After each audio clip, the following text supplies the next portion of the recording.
biggest change I would like to see, and it is something that CIPP is working on, is having payroll recognised as a profession within its own right. So when you're filling in a form and you have to say what profession you're in, instead of putting yourself under HR, finance, accountancy, wherever you currently put your job role, you will be able to select payroll as a profession in its own right and have that stand out. And it's great because for National Payroll Week now, this is the second year in a row where we're working with the Payroll Centre, we're working with GPA, and we're working with Reward Strategy. So we're all coming together to have a collective voice and a bigger voice. Welcome to the Payroll Podcast with your host, Nick Day. Find out what it takes to truly discover what it takes to elevate your career within payroll as we meet with the industry leaders who are shaping the industry for tomorrow. Hello and welcome back to the Payroll Podcast. I'm delighted to be welcoming back someone who's joined me on the podcast before, which is Vickie Graham, Business Development Director from the CIPP. For those not familiar with Vickie, you may know she's been with the CIPP now for over 16 years, which you can put that into perspective when you realise it's their 40th year anniversary this year. So Vickie's been integral to the business, and she's really excited today because she's going to be talking about National Payroll Week. With the pandemic causing so much stress across the payroll community at the moment, I think it's about time we had something to celebrate. And Vickie is here with me today to tell us all about National Payroll Week. She's going to talk about the celebrations.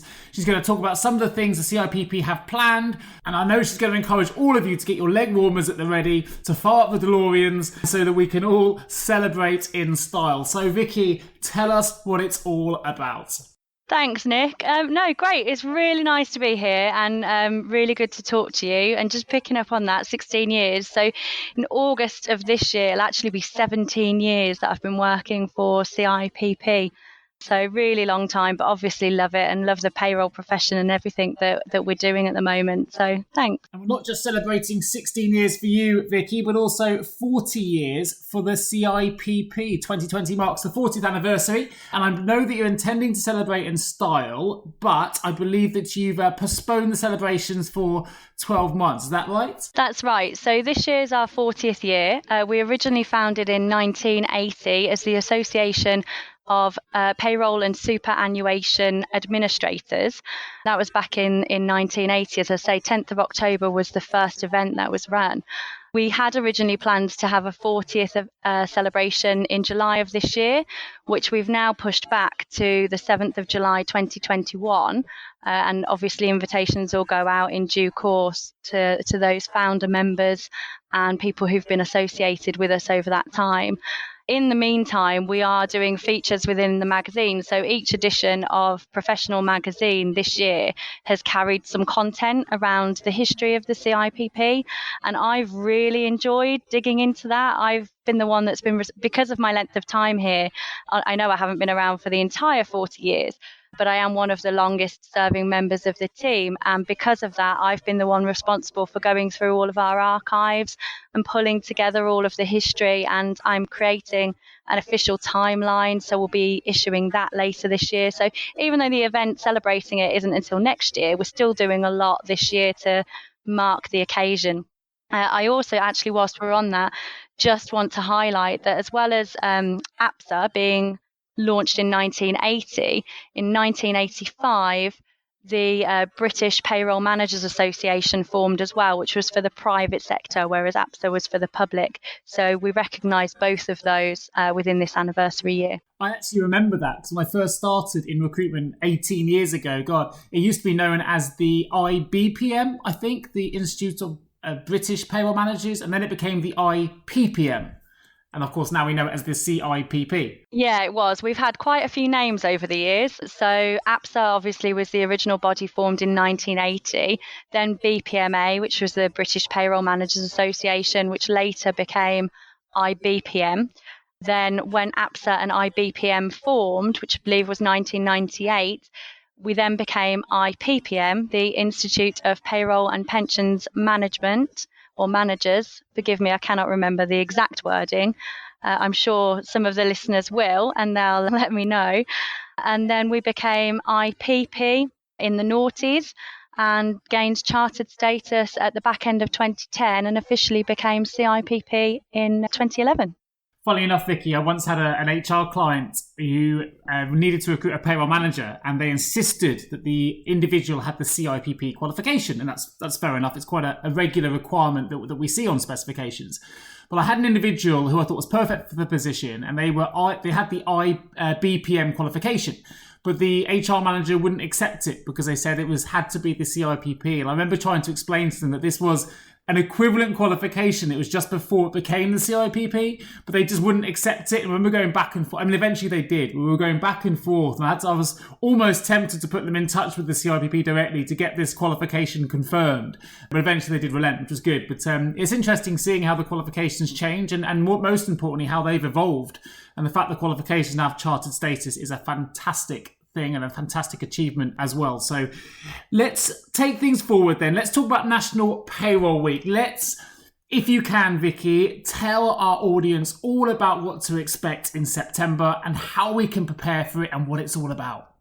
Okay, thanks, Nick. National Payroll Week was launched in 1998.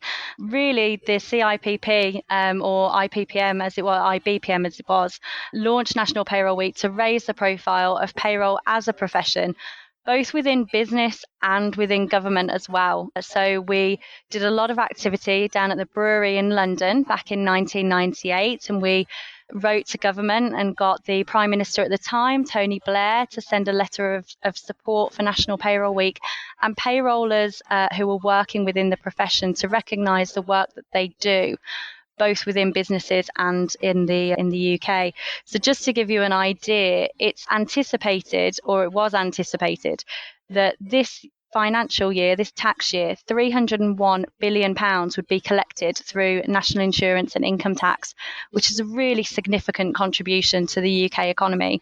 Also, obviously, as we all know, people do not go to work unless they are paid. So it's really important for employers to recognise the value that payroll can bring to them and the impact of that on their overall workforce and morale and motivation, especially in times like now, as you've said, under this pandemic where there's a lot of uncertainty for people. Fantastic. Well, I think any excuse to celebrate payroll and National Payroll Week is a fantastic idea and a fantastic initiative. And I'm glad that it's happening and it's being arranged for September. Of course, during this pandemic, payroll's been right at the forefront. We've seen exactly how hard payroll professionals have worked to keep the UK paid, how complex it's been with furlough legislation changing on an almost daily basis. It's been a stressful time. So I do think the timing of this is good for September. I think payroll professionals will be ready to just down tools slightly, albeit temporarily, just to have a little bit of a celebration, to celebrate the work they've done over this very, very tricky period. And of course, the payroll industry is huge. It's the amount being collected through national insurance and income tax right now, I read, is around £301 billion. And that money is absolutely critical for keeping the UK economy moving, and it's going to be absolutely critical to the recovery of the UK economy post-pandemic. So what better reason to celebrate? Have you seen that number change over the last few years? Does it fluctuate quite a lot? Because it's quite a significant sum. Yeah, that number does change year on year. So last year it was around 285 billion. So it has increased this year. I'm sure world events and global events will have an impact on that as well. And Nick, you make a really good point about the work that payroll is doing to keep people paid, keeping the key workers paid, keeping those who are on furlough paid. And, you know, I'm sure we all see the same news. There's over 9 million UK workers who are currently now furloughed. Payroll professionals have been responsible for making those payments and making those claims to government. This £21 billion claimed so far under that furlough scheme, which is in place until October. So that's really significant. The theme for National Payroll Week this year is keeping the UK paid. We've had the same theme for a couple of years. I don't think that theme has ever been more appropriate than it is now. As you said, the advice is constantly changing at the moment with the job retention scheme. We all anticipate and await the daily updates from government and the Prime Minister and the 3-week updates on the lockdown situation. And with that, payroll professionals are also holding their breath to see what's going to happen and what's going to change for them, and then await the government guidance, which 9 times out of 10 is released quite late on a Friday for them to digest over the weekend before picking up the queries that they undoubtedly have on a Monday morning. It's really important this year. And I imagine your CIPP advisory service has been pretty overwhelmed with inquiries over the last few weeks, or should I say months, during this pandemic. Obviously, our advisory service, which supports our members, has seen a phenomenal amount of inquiries coming in. At the beginning of April, when the first announcements were made and the guidance had been issued, we took more inquiries in 1 week than we would normally do during an entire month. And the reason being, as you quite rightly said, is that there was a lot of grey areas and a lot of things that hadn't been clarified in the guidance that had been issued. And these things, I think, no disrespect to the government who are trying to react and respond very quickly, had not considered all of the scenarios that we as payroll professionals and us as the representative body of those payroll professionals are able to give them. So the advisory team have been very busy in responding to the queries coming in, but also feeding those into our policy and research team, who work very closely with government to get the answers to those questions and get those considerations in ready for the next lot of guidance, so that they can clarify issues that have been a bit grey and maybe a bit woolly. And I certainly have seen that as well, Nick. On social media, I've seen lots of questions that were raised that just had not been considered when the government first announced the job retention scheme. It's been a challenging time, I think, hasn't it, to say the least, for payroll professionals, but it seems like they've been able to pivot really well. They've adapted really, really well, which I think is fantastic. There's obviously going to be a lot of adaptation required for the payroll industry going forward as well, not just in terms of what the pandemic has thrown at them, but of course, we're going to see changes in technology. I know from the CIPP National Forums, you've been talking a lot about the future of payroll, which is going to require payrollers to continually adapt to new changes, which of course they've always done since I've been part of the industry, and you have as well, Vickie. We've always seen the payroll industry adapt really, really well to whatever's been thrown at them. But from your perspective, the CIPP, what kind of things are you seeing or are you predicting for the future of payroll then at the moment? What other things do you think the payroll community needs to start preparing for? Yeah, that's interesting, Nick, because we do currently have a survey running around the future of payroll, which will inform the activities for National Payroll Week, kicking off with a roundtable to discuss the findings of that survey. Obviously, I've had a little preliminary look to see what the results are looking like at the moment. And a lot of the challenges, I think, and the things that will change in the future, you mentioned technology.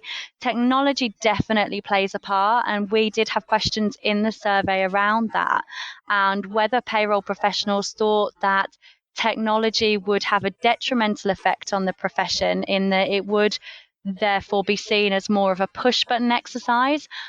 Positively, actually, our members are saying, no, that's not the case. And because technology is helping them to automate some of the more transactional and everyday kind of day-to-day transactional operations that go on behind the scenes with payroll, they're then able to focus more on the strategic aspect of the role and add value to their businesses, and focus more on the compliance and being a change agent within the business. And I do think payroll are change agents. You said there about being adaptable and flexible. The amount of change within payroll and the amount of things that payroll has thrown at them and has to deal with very, very quickly, and particularly with respect to legislation and compliance and changes in technology, I absolutely think that that's a positive step, and we'll see a lot of change there. Also, we're seeing things, unsurprisingly, around flexible working requests and how people are moving more towards wanting to work from home and having flexibility in their hours and their working patterns, that I think will come into payroll departments as well. And as payroll software is hosted more in the cloud as opposed to on servers within offices, I think that's going to enable that, which will obviously help people have a better work-life balance. And you made the point, at the moment, payroll professionals are working 7 days a week, 12-hour days. So they're just not able to have that currently, but I do see that in the future. Yeah, totally agree. And I think what's been really interesting, as a recruiter, I've had, payroll professionals ask me for many years, I want to work for an employer that gives me that work from home flexibility. And to be honest, it has been very difficult traditionally to find employers that can give that, because they view payroll quite rightly as a critical function that is involved in handling lots of confidential data, and therefore it's a role that really does require a presence in the office.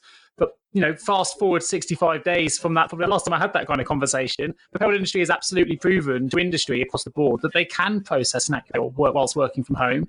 They can adapt very quickly to new technologies, be it Zoom, MS Teams, and other remote working software. And actually, it makes it very difficult now for an HR professional or for any sort of business stakeholder to reject a working from home flexibility request, maybe not on a full-time basis, but certainly on a part-time, part of the week basis, to be able to work from home when the payroll community have been shown that they can successfully deliver it within a home-based environment. So I think it's going to be much more difficult for those new requests coming in, which are bound to happen, to be rejected going forward. So it'll be interesting to see. And certainly from the surveys that we've done as a recruiter, which I'm sure probably mirror the ones that you've done at the CIPP, we're seeing that most people don't want actually to work from home on a full-time basis, but they would like more flexibility to be able to do both office and home-based work on a regular basis. And it's that mix, I think, that we're seeing as being the biggest change in demand going forward, in terms of what people are going to be looking for their work-life balance requirements to be met. And it's and I think absolutely right, they should ask for it, because they do work for many hours, and it should be given and granted, providing it's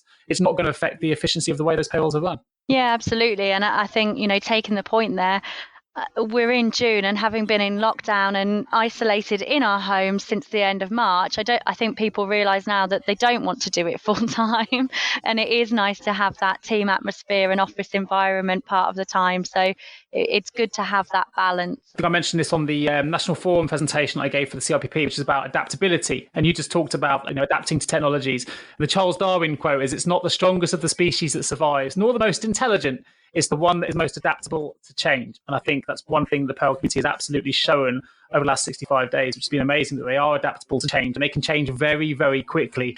Couldn't make it up to set up a pandemic that has these new legislative requirements changing on a daily basis right in the middle of a year-end process as well. You could have picked a better month for a pandemic to hit up, right? Yeah, that's true, actually. There couldn't have been a worse time for it, could there? Have you ever asked yourself, how can I recruit payroll staff effectively? Please don't give up on your recruitment project just yet. Here at JGA Payroll Recruitment, we appreciate the difficulties associated with attracting, recruiting and retaining top payroll talent. We also understand just how costly a poor payroll hire can be. JGA Recruitment are a niche payroll recruitment agency who will partner with you to resource payroll candidates who will improve both the accuracy and efficiency of your payroll department. Contact us today on 01727 800 377 or visit jgarecruitment.com to find out more. 5 technical questions. Let's bring it back to celebration time. National Payroll Week. I love your banner, which is keeping the UK paid. You've talked a bit about why you have that banner as well. It's certainly things we've been seeing in the industry across LinkedIn, that they've been keeping the UK paid during the pandemic as well, which has been fantastic. And you've talked a little bit about the role the CIPP has played supporting payroll professionals. But I know you've done a little bit more than just handling inquiries as well. You've been doing some petitions with cabinet ministers. Can you talk to us a little bit more about that kind of work? Yeah, absolutely. So we're fully preparing for National Payroll Week now. And as part of that preparation, we have written to the Prime Minister and all cabinet ministers regarding the work that payroll has been doing, particularly during the pandemic, but for the UK economy anyway. We've talked a lot in the letter and in the petitioning that we're doing around the role of payroll, about what it contributes to businesses and what it contributes to the UK economy, and how payroll professionals have literally been keeping the UK paid during the pandemic. I've had quite a few conversations within my network with people about the Thursday night clapping for the NHS, which I appreciate has now obviously stopped, went on for quite a few weeks. And I've said, why aren't we doing this for payroll? So this is the kind of thing we're talking to the Prime Minister and cabinet ministers about, is having some recognition during National Payroll Week to thank all of those professionals who have been keeping the UK paid and who have been processing those furlough claims for the employees and protecting the jobs for those employees who are being furloughed currently. So we're doing a lot of work there. So those letters literally have gone out this week. So we're middle of June. They've gone out this week so that we can have a response ahead of National Payroll Week to be able to publicise that and see if we can get the government involved in the week itself. Fantastic. What a great thing to be doing. And I don't know if you've seen it, I'm sure you would have done, Vickie, but did you see that Scott Morrison, the Australian Prime Minister, actually did a public speech, announcement and shout out to all of the Australian payroll professionals who have been keeping Australia paid? It's an amazing speech, something that I don't think any of us would have expected, for that to have happened, for the payroll to be such in the public eye and the profile to be raised so much that it was a dedicated speech by the Australian PM. Do you think we've got any chance of Boris actually sort of shouting out for the payroll profession in the UK? Do you think the letters can go that high? I hope so. I mean, certainly the first letter that's gone this week has gone to Boris, and I do hope that he listens. So fingers crossed we will be. Obviously, we've referenced the fact that payroll has been thanked in Australia, and we've referenced the fact that we do work with the Australian Payroll Association. We've got connections there. So I'm hoping that he does listen. We've also referenced the fact that when we launched in 1998, the Prime Minister at the time obviously sent us a letter of support. So I'm hoping that the Tory government wants to go one up on the Labour government, but let's see what they do. Good stuff. Well, I know that from your perspective, and when we're going back to National Payroll Week, you said to me off air that this is probably one of the most important National Payroll Weeks there has ever been. Now, obviously, we can look into and kind of make our own assertions as to why we think that is. But from your perspective, Vickie, why do you think National Payroll Week is so important this year? As I've said earlier, it's so important during 2020 because of the work that payroll professionals have been doing to keep the UK paid. Payroll professionals really have been working tirelessly. I've spoken to many of our members and my wider network where they're literally working 7-day weeks, 12-hour days, just to keep people paid, just to make sure those furlough claims are going in and they're accurate and there's no mistakes being made there. On top of, as you say, normal day-to-day payroll and year-end issues that they were having to do in April, making sure everything's done accurately on time. And those really are the key things for payroll, is making sure everything is accurate and on time. And there's been so many grey areas in the guidance and so much confusion around the guidance that's come out with the coronavirus job retention scheme. Payroll professionals, our policy and research team, our advisory service, CIPP members, payroll professionals that I know outside of the CIPP have been working tirelessly to keep up with those changes and make sure that they understand them, that they've got the answers to the questions that they need for those outside of the norm cases, and ensured that those 9 million UK workers who are furloughed have been paid correctly and continue to be paid correctly. And I think that's why it's more important this year than any other. Boom. There, you said it. Absolutely right. Totally agree. And if you're a payroll professional right now, then Vickie, and you're listening to this and you're feeling pumped up, you're going, you know what? Vickie's absolutely right. That is how I've been working. And I do want to be celebrated. And I do think we've done a really good job. And you know what? I want to celebrate National Payroll Week. So how can I get involved? What can I do? Tell me, Vickie, what can I do to get involved in National Payroll Week 2020? Excellent. Well, first of all, visit the CIPP's website and request your National Payroll Week pack.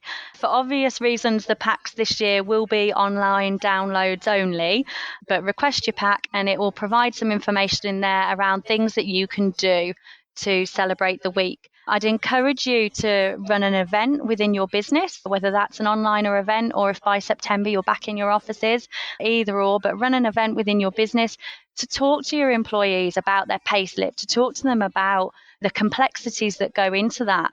Most people do not understand their payslips, and this just isn't just young people coming into work. This is across all levels of the business.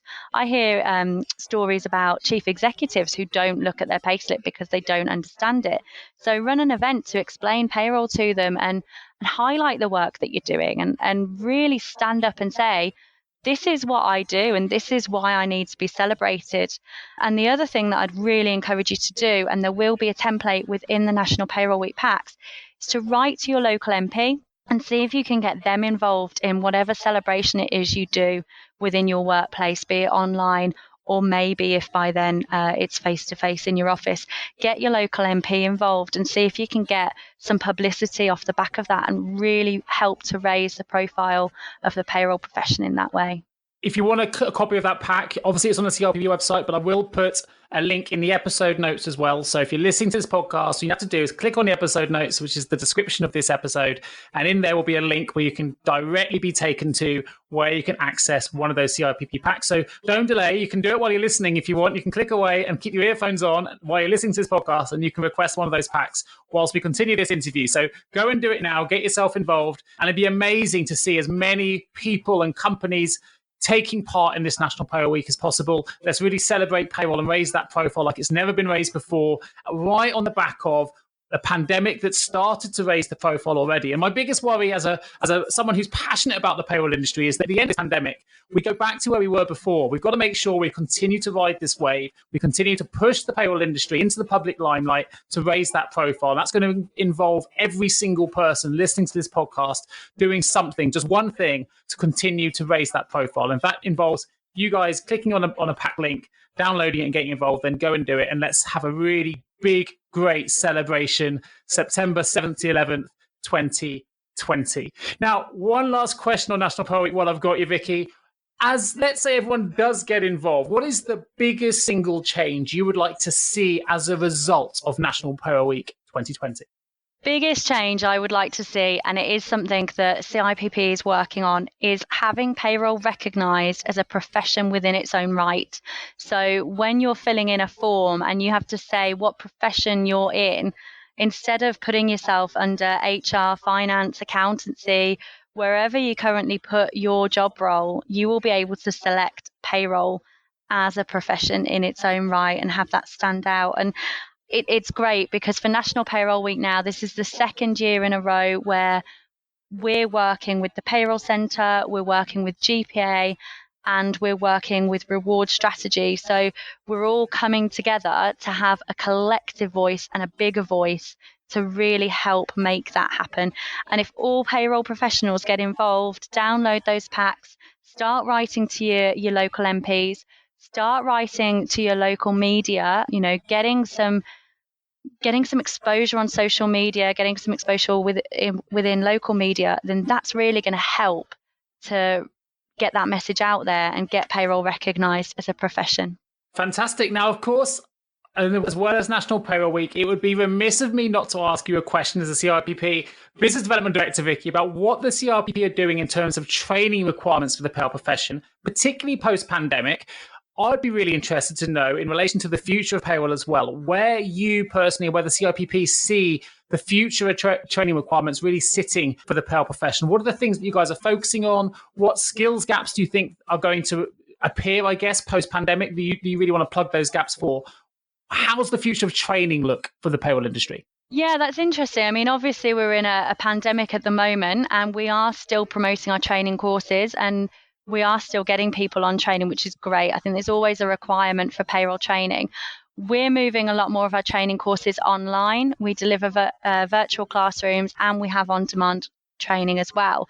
But bringing it back to the Future of Payroll survey, one of the questions within that survey that we'll be debating during National Payroll Week is around the skills outside of the technical skills and the legislative updates. What skills are payroll professionals requiring in the next 2 years? Again, I'm yet to see the results. The survey is still running, but from what I have seen, it's around technology and software, and it's around automating processes to enable people to focus more on the strategic role that they play. So people are looking for more skills in technology and upskilling in that area. Communication is another big one. I think, unsurprisingly, again, given the timing of the survey, a lot of the payroll professionals that have responded have said that they would like training in remote working and remote management. Yeah, I guess that kind of makes sense based on where we are at the minute. And there's a lot to learn very, very quickly. And there is a skill to it. There's definitely a skill. I would add one more to that as a recruiter. I think one of the big skill gaps we're seeing at the moment as a payroll recruiter in the payroll industry is, and I think the CIPP can play a huge part in supporting this as well. I'm sure you are. And I'm sure this is built into a lot of the courses you already deliver, particularly in courses like the remote working ones that you're discussing, is leadership skills. I think that's a soft skill we really need to develop, and to be able to lead your teams, particularly from a remote environment, does come with a whole new wealth of skills and experiences and different levels of expertise to make sure that you're really engaging your teams going forward. So I'll be quite interested to see what leadership courses and leadership training gets delivered over the coming months and years, particularly from the CIPP as well, because obviously you play a huge role in upskilling the payroll profession. I don't know if you've seen any in your forum feedbacks about leadership at all, Vickie? We have, and on the survey, again, preliminary results. The full results will be issued in September for National Payroll Week. But we have recently engaged a relationship with an organisation called World Class Manager, and we are offering an online leadership programme for payroll professionals. So that's also advertised on our website, and payroll professionals can engage in that online at the moment. And of course, our foundation degree programmes for both payroll and pensions are being redeveloped as well to incorporate some of those managerial and leadership skills. Amazing. That's music to my ears. I'm sure it's music to those listening as well. Listen, Vickie, it's been absolutely fantastic for you to talk to us today about National Payroll Week. Is there anything else you'd like to add about the celebrations? Anything that I may have missed, or any additional messages you'd like to give the payroll community before we close? No, I think what I'd just like to say is make sure you download your pack or request your pack online on our website, and take a look at the CIPP organised events that will be running during the week as well. Obviously, we don't know where we'll be in September, so we're planning for all scenarios, but we will have stuff that's on the website that you can get involved and get engaged in once you've downloaded your National Payroll Week pack. So we look forward to celebrating with you. Fantastic. And I will have links to both the National Payroll Week events page. So there'll be a link to that in the episode notes. And once more, a link to that pack as well. If you want to make a pack request, that will be in the episode notes as well as standard links to the CIPP website if you're interested in training courses and other bits and pieces. So take a look at that. Otherwise, a huge thank you, Vickie Graham, for joining me on the Payroll Podcast for the second time. Great to have you back. Fantastic that you're doing so much amazing work to support the payroll profession and to really raise the profile. I'm sure as a community of listeners, we can really make a huge difference going forward. So thanks again for joining me. Thanks again for joining me on the Payroll Podcast. And of course, if you are looking to recruit a specialist payroll-related candidate, then please do give me a call. I'm a payroll recruitment specialist. I've been in this industry, as we said at the start, for nearly 18 years, and I would love to help you. You can contact me on 01727 800 377 or nick@jgarecruitment.com. Otherwise, thank you for listening, and I look forward to welcoming you all back to the next episode of the Payroll Podcast real soon. Take care. Thank you so much for tuning into the Payroll Podcast with Nick Day of JGA Recruitment. If you need help with a current payroll vacancy, then please get in touch with Nick and his team. All contact details can be found in the episode notes. In the meantime, to make sure you never miss a future episode, please subscribe to the show through any of your favourite podcast channels. Till next time.